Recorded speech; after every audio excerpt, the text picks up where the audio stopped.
कि ओम प्रकाश वर्मा जैसे railway activist जिन्होंने अपनी जिंदगी रेलवे को बेहतर बनाने के लिए की है, उनको इंसाफ दिलाने के लिए और मराठवाड़ा की जनता को इंसाफ दिलाने के लिए आप हमारा साथ देंगे। बधाई देते हुए अपनी वाणी को विराम करता हूं। बहुत बहुत धन्यवाद। रेलवे बजट जब मंत्री जी ने पेश किया था, उसके बाद कुछ लोगों ने इसकी प्रशंसा की थी और कुछ ने इसकी नाराजगी जताई थी। मैं मंत्री जी आपको बताना चाहता हूं कि मराठवाड़ा के प्रमुख अखबारों की सुर्खियां आपके बजट को लेकर क्या थी। तो एक बड़ा अखबार है, उसने लिखा था रेल्वेच्या अर्थसंकल्पाकडून निराशा। दूसरी हेडलाइन थी मराठवाड्यातील महत्त्वाच्या प्रकल्पांना ठेंगा, यानी कि मराठी के अंदर ये बताया गया है कि मराठवाड़ा के जो प्रमुख जितने भी प्रोजेक्ट्स हैं उसको ठेंगा दिया गया है करके ये बड़े बड़े अखबारों की सुर्खियां थी। उसी दिन साउथ सेंट्रल रेलवे के अधिकारियों ने बड़ी खुशी जाहिर की थी और ये कहा था कि साउथ सेंट्रल रेलवे को बहुत पैसा दिया गया है।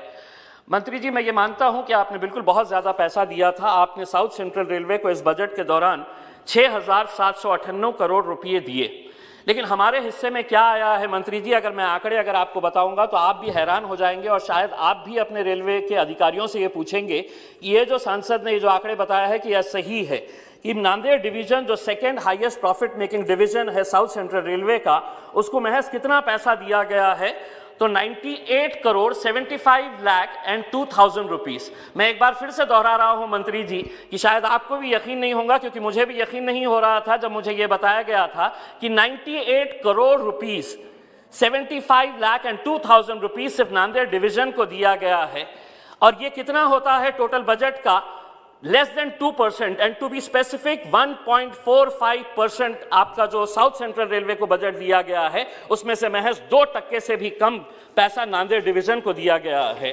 अध्यक्ष महोदय, परभनी मनमाड़ ये इतना बड़ा इंपॉर्टेंट हमारे लिए, इस पूरे मराठवाड़ा क्षेत्र के लिए, इसकी डबल लाइन के लिए न जाने कितने सालों से हम कोशिश कर रहे हैं।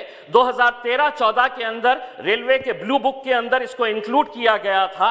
अब पता चल रहा है 2018 के अंदर आरटीआई का एक रिप्लाई के जरिए पता चला है कि इसको हमने शेल्फ कर दिए हैं, जबकि हकीकत यह है कि ये वो सेक्टर है कि जहां पर आपको 2.5% का प्रॉफिट मिलता है रेलवेज का।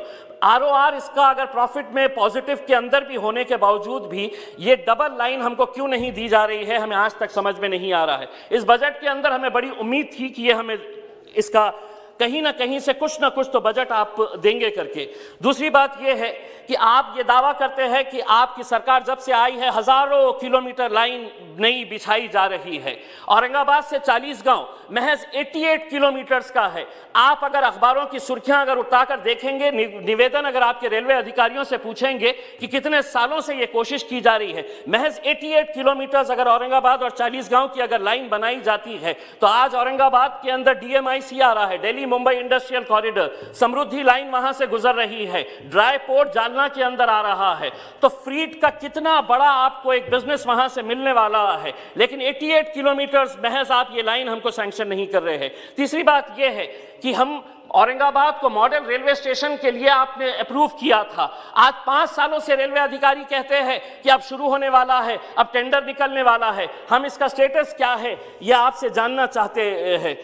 मंत्री जी, हम आपको ये बताना चाहते हैं कि अगर हर फैसला, अगर आप आरओआर रेट, आपका आरओआर के हिसाब से अगर आप लेंगे तो मराठवाड़ा को कभी भी इंसाफ नहीं मिलने वाला है, क्योंकि मराठवाड़ा एक ऐसा क्षेत्र है जो पिछड़ा है। और अगर आप हर चीज अगर फायदे और नुकसान के हिसाब से देखेंगे तो ये पिछड़े एरिया जो है ये कब आगे बढ़ेंगे, कब तरक्की के अंदर आएंगे और कब आपके नारे के अंदर शामिल हो जाएंगे कि हम आपका सबका साथ और सबका विकास कर रहे हैं। एक तो ये है कि औरंगाबाद को नई रेलवे लाइन मिलती नहीं है।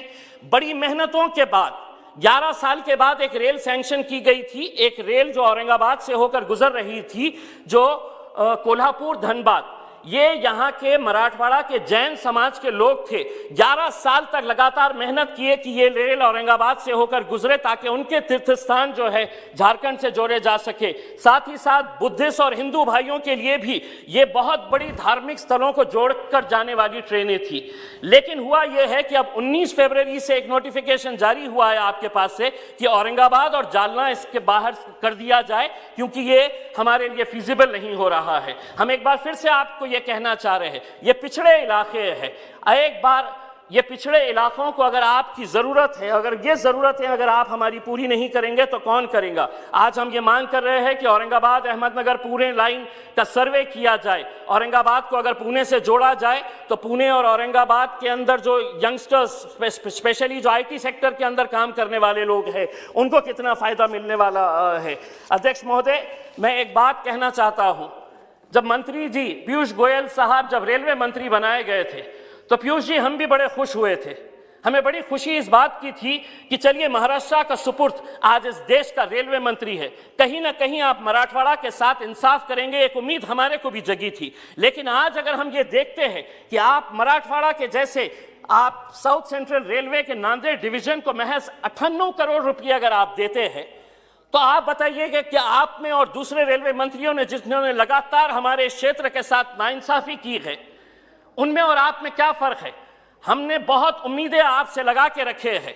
हम तो ये कहते हैं कि पीयूष गोयल जी है तो मुमकिन है, लेकिन ये मुमकिन क्यों नहीं हो रहा है कि आप सबको बांट रहे हैं और हमें नजरअंदाज कर रहे हैं? पीयूष जी, मैं आपसे हाथ जोड़कर विनती करता हूं, बहुत सारे मुद्दे हैं, हमारी बहुत बड़ी बड़ी मांगे नहीं है, लेकिन जो मांगों के लिए पिछले 10, 15, 20 सालों से हम मेहनत कर रहे हैं, रेलवे बोर्ड एक लाइन के अंदर लिख के भेज देता है कि we have shelved this project. क्यों? वहां के लोग अगर ये मांग कर रहे हैं, एक मिनट, वहां के लोग अगर ये मांग कर रहे हैं तो उनकी जायज मांगे हैं। मैं पीयूष जी आपसे विनती करूंगा कि मराठवाड़ा के जितने भी सांसद हैं उनकी एक मीटिंग आप मुंबई के अंदर ले और तमाम अधिकारियों के साथ जो जो आपसे मुमकिन हो सकता है वो करें। पीयूष जी, औरंगाबाद के अंदर एक बुजुर्ग शख्सियत है मैडम, ओम प्रकाश वर्मा नाम का, इसने अपनी पूरी जिंदगी रेलवे के मुद्दों के ऊपर गुजार दी। रेलवे मिनिस्टर्स के पास जाते, साउथ सेंट्रल रेलवे के हेडक्वार्टर जाते, हैदराबाद जाते, नांदेड़ जाते, ये बंदे ने पूरी जिंदगी अपनी गुजार दी। जो भी पेंशन का पैसा आता था, ये रेलवे का एक बहुत बड़ा एक्टिविस्ट था। कुछ महीने पहले पीयूष जी, उसने इतनी बड़ी फाइल्स मेरे पास लेकर आया और उसने ये कहा कि साहब इतने सालों से मेहनत कर रहे, लेकिन हमको एक बात समझ में आई कि मराठवाड़ा के लिए आवाज़ उठाने वाला और मराठवाड़ा के साथ इंसाफ करने वाला कोई नहीं। उस बुजुर्ग शख्स को इंसाफ दिलाने के लिए मैं आपसे विनती करना चाहूंगा कि ओम प्रकाश वर्मा जैसे रेलवे एक्टिविस्ट जिन्होंने अपनी जिंदगी रेलवे को बेहतर बनाने के लिए की है, उनको इंसाफ दिलाने के लिए और मराठवाड़ा की जनता को इंसाफ दिलाने के लिए आप हमारा साथ देंगे, यही उम्मीद है। धन्यवाद। श्री